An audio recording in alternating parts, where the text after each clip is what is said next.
Morning, everyone. I'm the Reverend Nick Cable, and I serve as minister of this congregation, in which we say that we are a community of hope and courage, where we celebrate love and work for justice. Whether this is your first Sunday, you've been coming just for a little bit, or you've been coming for a long, long time, we're so glad you chose to be in community today. You chose to be in community, and that's a gift. After the service, I hope you'll join Chris and I for coffee and conversation in the fellowship hall, and also outside. I think it'll be a little warmer. It's a little chilly, but it's a beautiful fall chilly weather. Out on the patio, enjoy the beautiful grounds, say hello to someone new, and definitely enjoy being in community. There's a couple programs after the service. I think they should be in your order of service. And one of them is our Second Sunday Forum. It's a really engaging conversation facilitated by Adam and Leslie Reuter. Today's topic is moral foundations and polarization. That just sounds like it could be a lot of really cool conversations. Usually there's a video or something to stimulate conversation, and it's a great way to have a little reflection on your Sunday.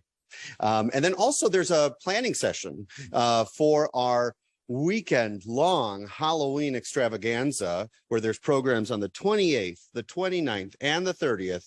Boy, you're gonna be excited for November, because we're gonna really have just so much fun for all ages. And so there's a planning session, because we need volunteers to make it happen. And the volunteer planning session will be in the library. And the Second Sunday Forum will be in the LC Weekly room. So those are those two rooms kind of towards the west exit. So hope you can check out some of those. Also, hello to everyone online. Hope that you are checking, enjoying being together, and we're glad that you can be in community, whether here in person or online.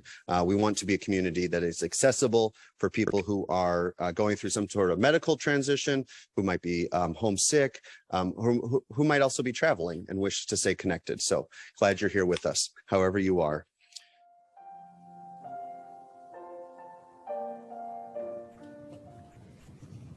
Good morning. Our opening words today are by the Reverend William F. Schultz, who is a former president of the UUA. They are found in the hymnal, and they are also found on the stone at the threshold of our beautiful memory walk. Come into this place of peace, and let its silence heal your spirit. Come into this place of memory, and let its history warm your soul. Come into this place of prophecy and power, and let its vision change your heart.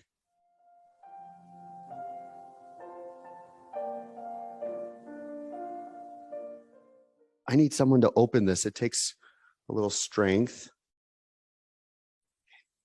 Okay. Can you turn that little thing there? Oh my gosh. What is in there? Oh my gosh. Where did that go? Oh my gosh. It's so windy in here. It's so, it's cold. Oh. Wow. I didn't give the updated slide for this. We're not talking about rocks today. We're talking about wind. And thank you, Marshall, for opening the windy Wonderbox today. Still coming out. Oh my gosh. So today we're going to talk about wind. How does wind happen? I think this might be the sole part of our science part of the service. Wind happens when things change, and particularly temperature changes. Maybe it's hot and then cold, or cold and then hot. Who knows? Someone does know. I just want you to know that science is real. And wind is something we all love. Why do we love it? It can blow against your face. It can bring smells, hopefully good ones, of dinner or a bakery. You could smell freshly cut grass. Winds can blow a boat. Winds can help you run a little faster. Maybe it makes you feel like, hey, I'm doing all right, until you're coming with wind at you, and then it's really bad. Wind is so important, and wind is actually going to remind me of a story that I should tell today, and it's about someone who was at the hands of wind. His fate was at the hands of wind, and I want to tell you a little bit about him. He was actually one of our forebears of the Universalist tradition. So Unitarian Universalist, let's say that. Unitarian Universalist. And that Universalist side had their own forebears. That means like people who kind of like said, this is what it is. And then Unitarians, there were people who came that were Unitarian. But we're going to talk about this Universalist guy. And his name was John Murray. Can we say that? John Murray. That's a cool name. And John Murray grew up in England. And I have not prepared an accent for today, so get your hopes up. But John Murray grew up in England, and he was a very religious man. Very religious man. And he started learning about topics, including what we'll learn about a little later, Universalism. Universalism. But unfortunately, John had some bad luck. You ever have bad luck? Things are just not going your way.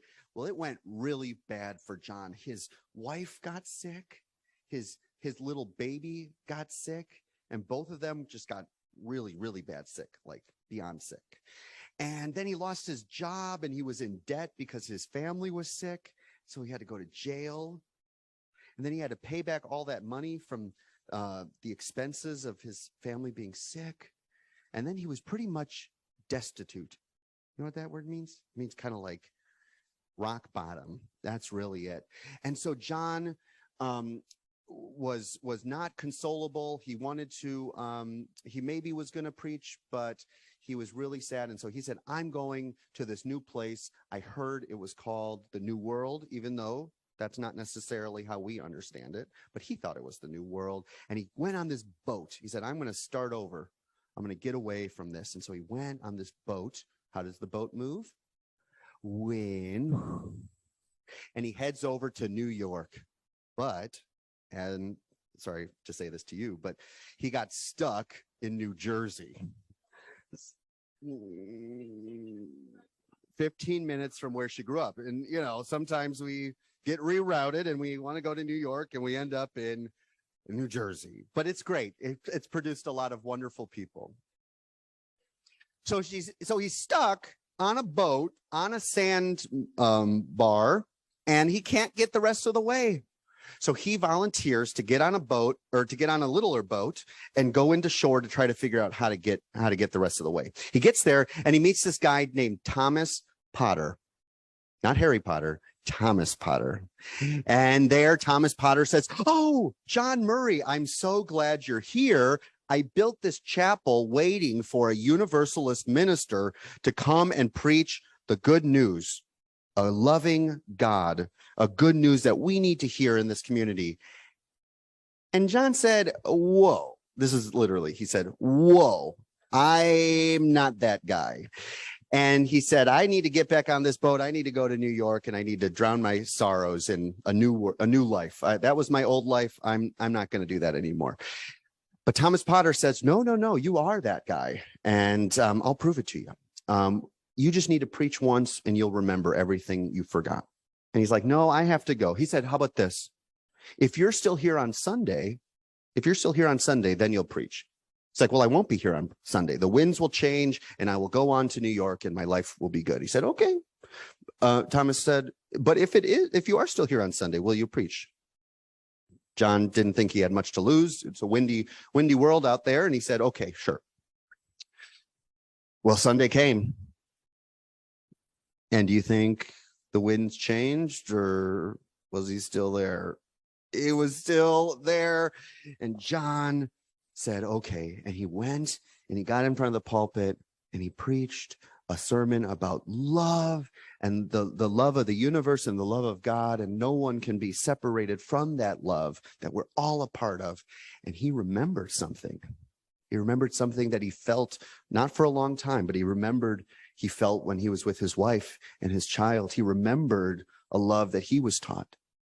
And in remembering that, he felt, I need to share this with others. He came to remember the love from which he was born and the love he was taught.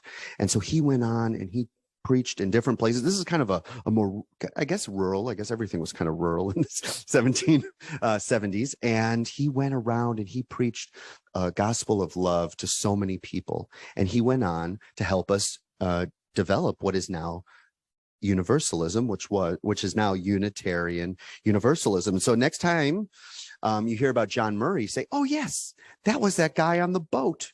And he was sad, but then he remembered there was so much love in the world that he had to share it with others. And so I hope today you will share that love with others by a smile, by a wave, by being nice to your parents, by being good listeners, and by keeping your heart open to everyone here in this space and beyond these walls.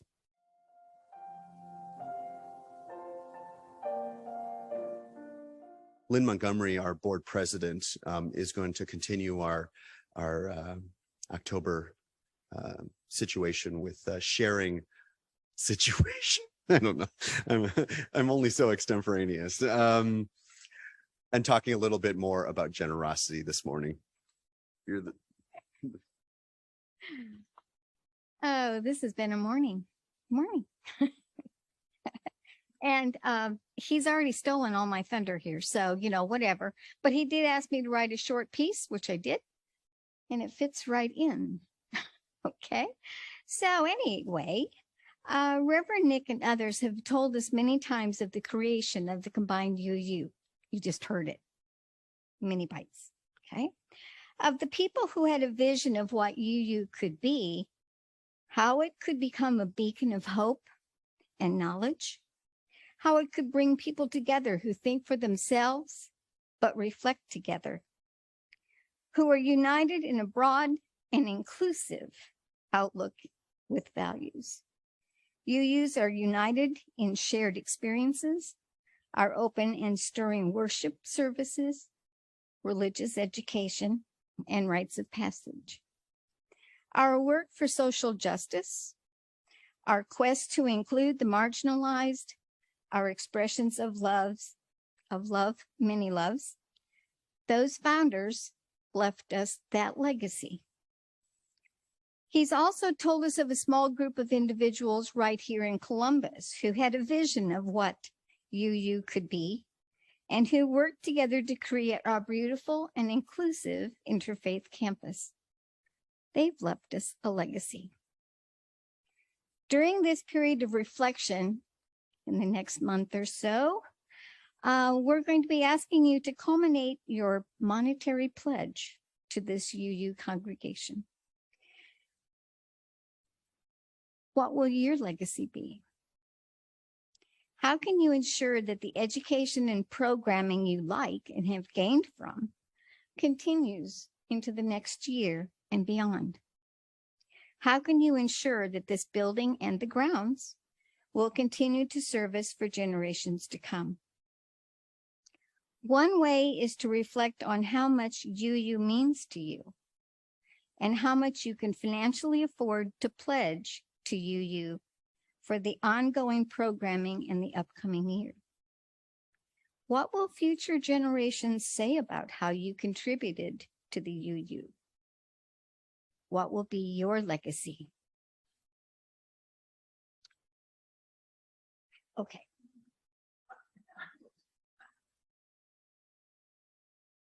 I'm short, but he's going to make me shorter.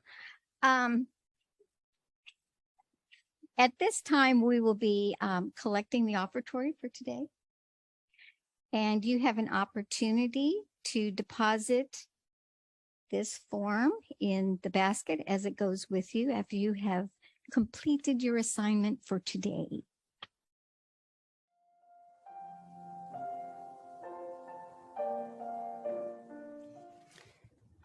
We have one reading today, and actually it's in the back of our hymnal. You might see this under your chair. We don't usually go to the hymnal for anything but hymns, but actually there's a wealth of readings and wonderful language that shows just some of the diversity. This was published in 85, I believe, and a lot has changed as well. But we're going to go to number 592. It's going to be in the back. It'll be after 591. And before 5.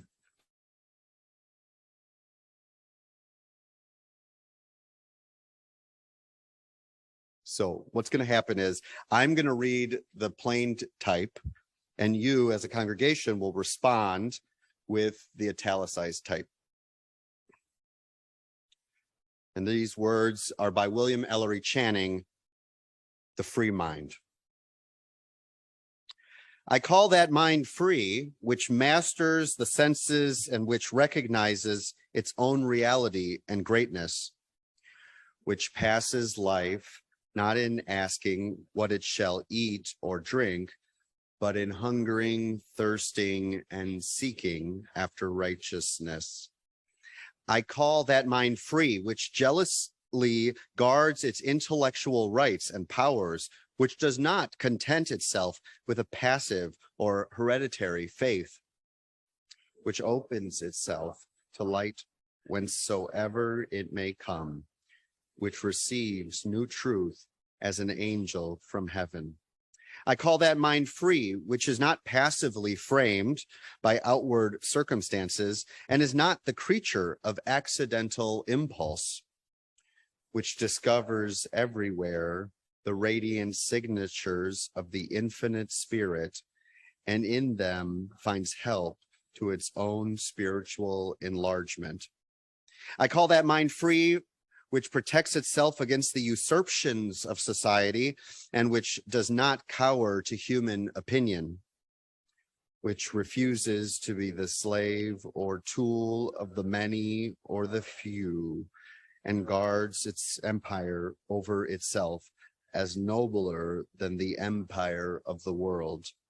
I call that mind free, which resists the bondage of habit, which does not mechanically copy the past nor live on its old virtues, but which listens for new and higher emotion of conscience and rejoices to pour itself forth in fresh and higher exertions. I call that mind free, which sets no bounds to its love, which, wherever they are seen, delights in virtue and sympathizes with suffering, which recognizes in all human beings the image of God and the rights of God's children, and offers itself up a willing sacrifice to the cause of humankind. I call that mind free, which has cast off all fear, but that of wrongdoing, and which no menace or peril can enthrall, which is calm in the midst of tumults and possesses itself, though all else be lost.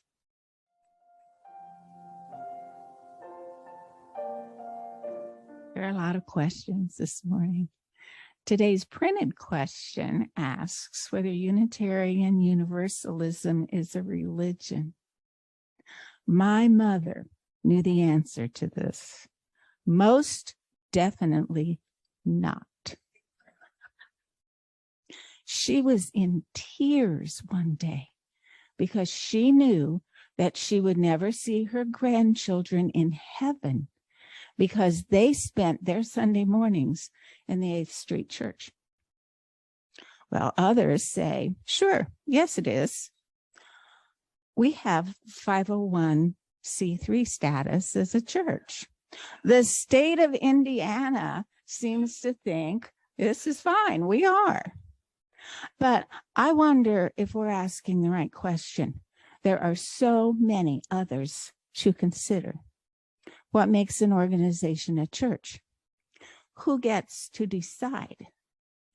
While there are Christians among us, we're not really a Christian organization, so maybe the word church doesn't apply. But does the word religion? Well, where does that word come from? Many modern scholars connected with the Latin word religare, which means to bind fast. So then, what is being bound to what? How is that binding being done? And who or what is doing the binding? Well, and then, what is the purpose of religion? One Sunday morning, one of our members said right from the back over there, I do not need the promise of heaven or the threat of hell to be a good person. So what person does your UCC, what purpose does your UCCI have? And how does it impact you? There are lots of questions. Some of these are more useful than others.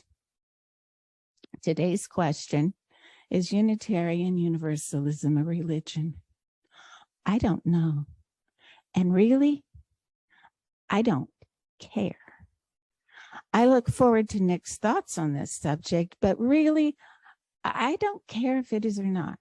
The bottom line for me is that I feel a connection in this space. I feel a connection to the principles and to the sources. And I feel a connection to you. We come together again and again to share our lives. There is an old Christian hymn that starts out, "Blessed be the tie that binds our hearts." We have a tie here. There is a bonding. In this space, I relish community. In this space, I am stimulated and inspired. And here, I am encouraged and emboldened to work for justice. Here, I try to grow into my best self. Maybe this is a religion, maybe it's not. But for me, that's not the most important question. What questions do you ask?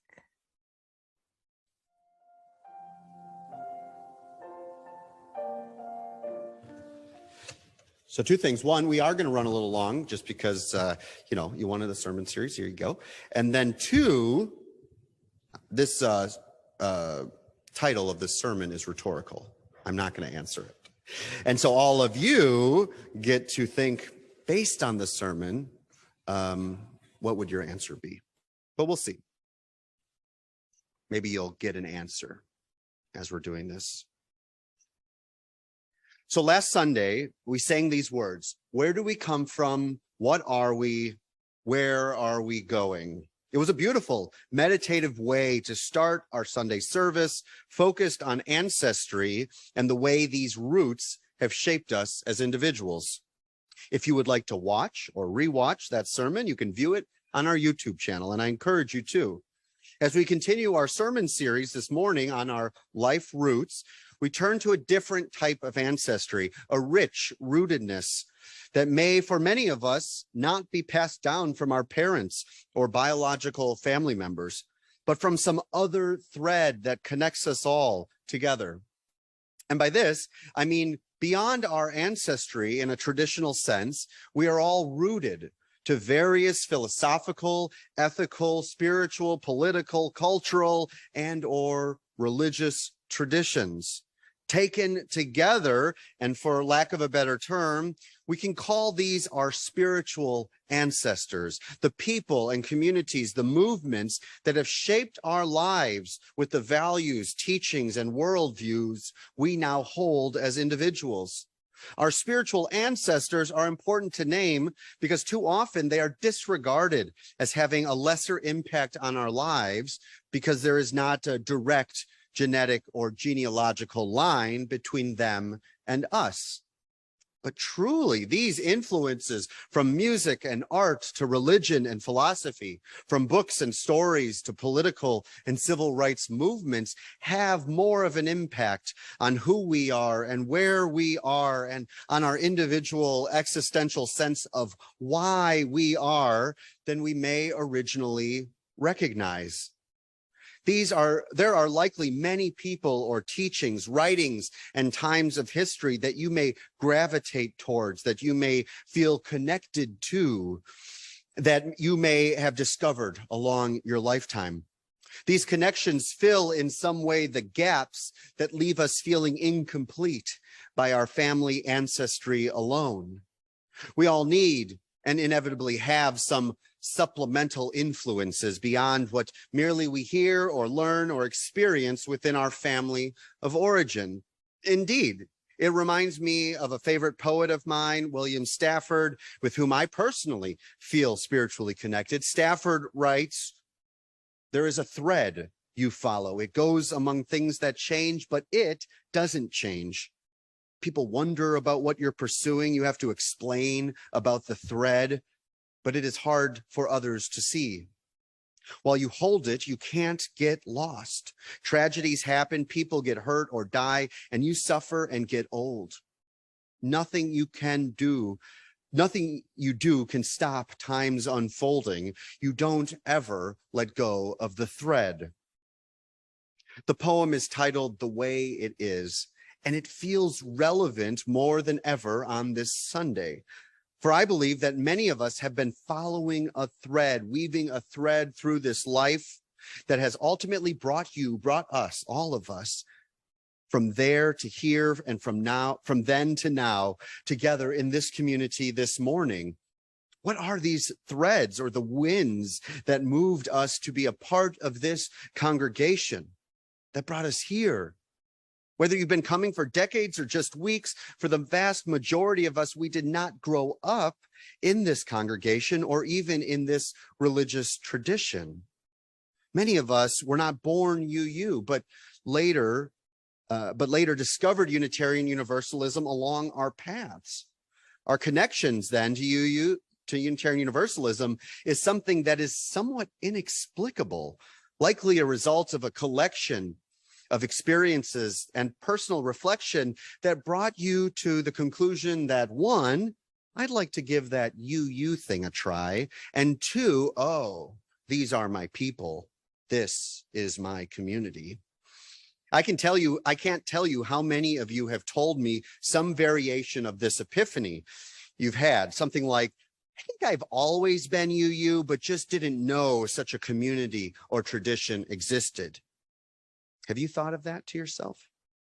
I believe that because the vast majority of our adult membership in UU congregations across the country are first generation UUs, that is, have become UU later in life, there's a special quality to this relationship. If you recall, last week I said that families are complicated for everyone, in part because we did not have agency to choose our families. Rather, we were born into this world, and as our lives unfolded, this group of people connected by that thread of DNA are the families we have. As I said about our family, we all got one. We did not all choose one. And there's a difference, a critical difference. And thus the relationships within our families can be all over the place, with joy and sorrow and apathy at times and everything in between. This UU congregation, however, or any other group beyond the family for that matter, is chosen. Have you heard this distinction? Family versus chosen family. Sometimes our chosen family is a group that functions like a family, that may substitute a family for some or supplement a family for others. Because of a lack of acceptance or authenticity one might feel within their family of origin. For example, think of the way LGBTQ youth or young adults who have a fundamentalist religious upbringing can be disowned when they acknowledge their deeper truth. By choosing to be in community like here at UUCCI, you have regained the inherent sacred agency that is your birthright. You have regained the inherent sacred agency that is your birthright, an agency to shape your own journey. This agency, this power to choose, is fundamental to our entire root system, our system of roots that help articulate our values and beliefs as we go through life. So, choosing to be a part of a Unitarian Universalist congregation is a critical element that should not be overlooked. And while the agency to choose your communities of involvement is liberating, it also requires a more rigorous self-reflection and on some essential and existential questions. And I can think of at least three, and maybe you can too. Where do we come from? What are we? And where are we going? Each of these questions would take books and books of sermons and writings to cover. Thankfully, there are books and books of sermons and writings on our history and theology, past, present, and future, available to us both in our library, but also online. And I would be happy to help you find resources to deepen your knowledge of your chosen family. We have entered into this chosen family that we have entered into and chosen to stay involved with at UUCCI. For the purposes of today, I'd like to spend the rest of the sermon exploring the first of these two questions. Where do we come from? With a special emphasis on the roots that connect us and give us resources for our journey ahead. And I'll do so by engaging two of our spiritual ancestors, William Ellery Channing and John Murray, both of whom we have learned a little bit about in this service. Perhaps through some of their words and stories, we can gain a deeper sense of place and connection to this odd and wondrous community we call UUCCI, and this odd and wondrous tradition called Unitarian Universalism. So I want to start by saying it has only been 61 years since the Unitarians and the Universalist traditions consolidated into one association of congregations. Prior to that, for hundreds of years, Unitarians and Universalists existed throughout the United States and in parts of Europe. Therefore, let's take one branch at a time, beginning with our Unitarian ancestors. Unitarian thought and community existed dating back to the Reformation and the tumultuous decades that followed. William Ellery Channing was not the first Unitarian minister, but he was the most influential in shaping liberal religion in the United States. Specifically, his 1819 sermon, 1819, before all of us, sermon titled Unitarian Christianity was the essential text that drew a line in the sand between Congregationalists in New England and a fast-growing group of rebels. That's us, the rebels called the Unitarians. In his sermon, he lays out 5 beliefs that were radical, even heretical statements in those days, and are still so for many religious populations today. As I read these 5 beliefs, think about whether you can see a thread that connects us today with our Unitarian ancestors. 1, the unity of God and the rejection of the Trinity. The unity of God and the rejection of the Trinity. You can translate that as God is one and Jesus was human. Whew, we're off to a good start. We're going there quickly.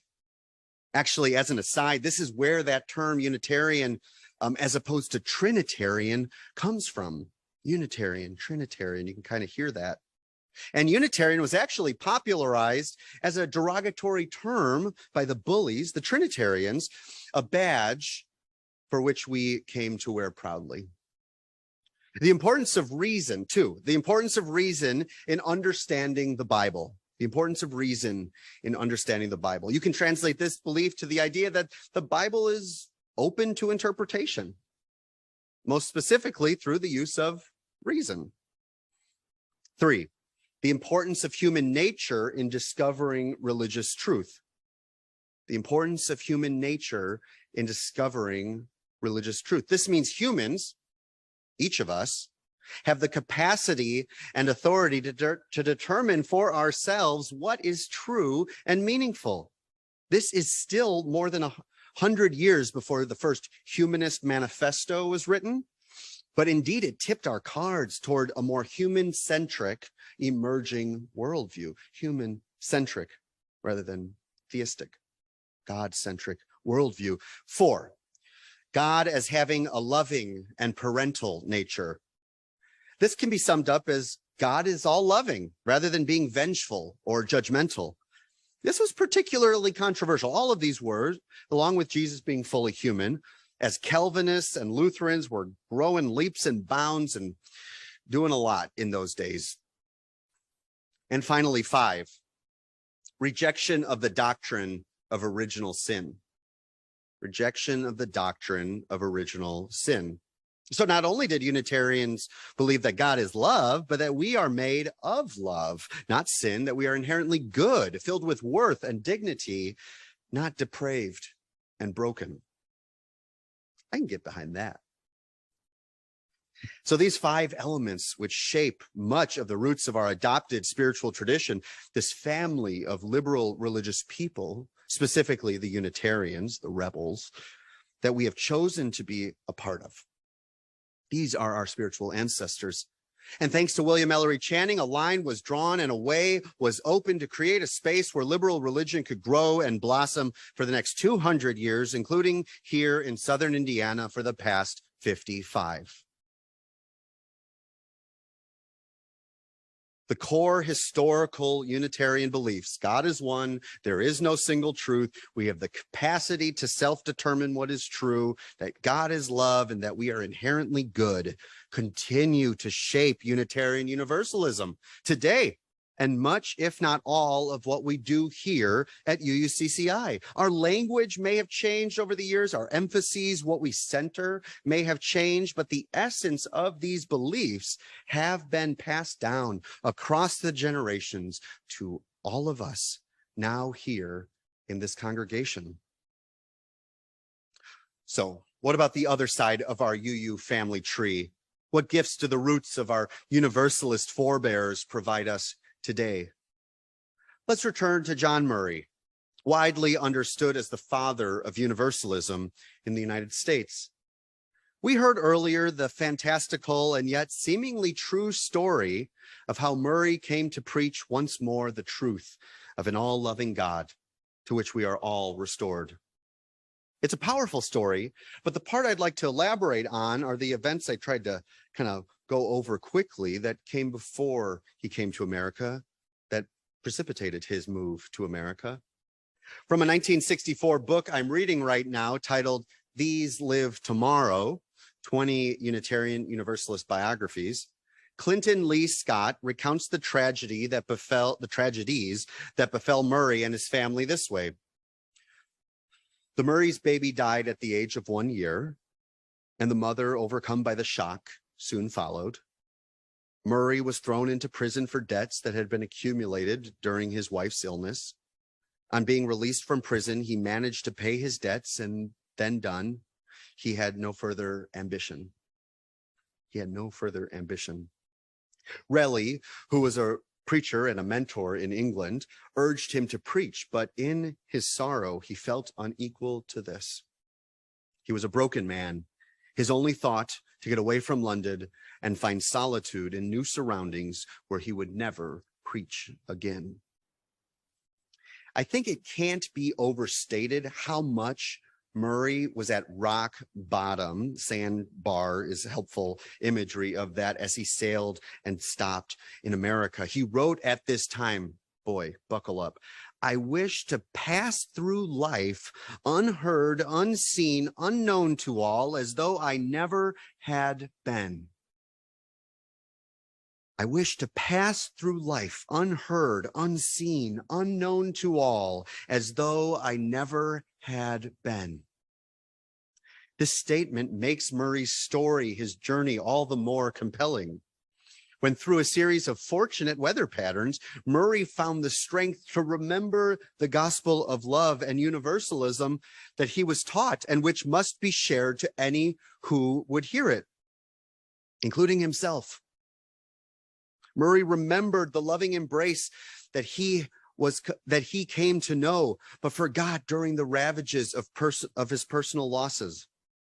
And from that remembering and not forsaking the pain he would continue to feel through his life, he felt it as a responsibility, a purpose to share the good news of a loving, not vengeful, not punishing God, a loving God for any who would hear it. Indeed, what developed in the United States was less an emphasis on Luke or Matthew or Mark or John, but rather a new gospel, a gospel of love. And this love, this capital or otherwise love, is what we still uplift each and every Sunday here. As with our roots with the Unitarian tradition, we have changed a lot of our language to our emphases, what we center, but which still pulls through like a thread woven through time. This love persists. Perhaps most notably today, we see love at the heart of who we are in our mission statement as a congregation, which calls us to be a community of hope and courage where we celebrate love, and work for justice. Here, we celebrate love. As I mentioned last week, the themes of this sermon series connect to each of the activities we will explore during our first sabbatical together, coming at the beginning of 2023. And just as I will go on a journey to remember my biological ancestry, both here and abroad, I will also go back in time to learn more about our spiritual ancestors. So I will go to Romania, and one of the places, surprising to some perhaps, that Unitarianism was born in the 1600s in Europe, and travel through the countryside and cities and villages of Transylvania, where Unitarianism flourished and still exists today. A whole town with one church that's Unitarian. Not American Unitarian, but Unitarian.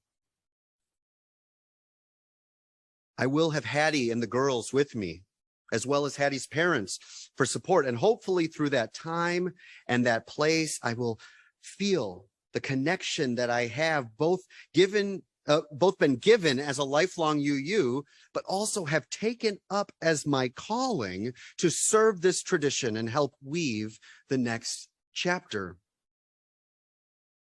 Friends, lest we forget, we are all filled with multitudes. The roots of our lives are deeper than we can imagine, like more than half a tree that exists beneath our feet. May our remembering of our spiritual ancestors, both UU and all others, bring us a deeper sense of who we are and what responsibilities we now have to carry that love forward to the next generation. May it be so, and amen.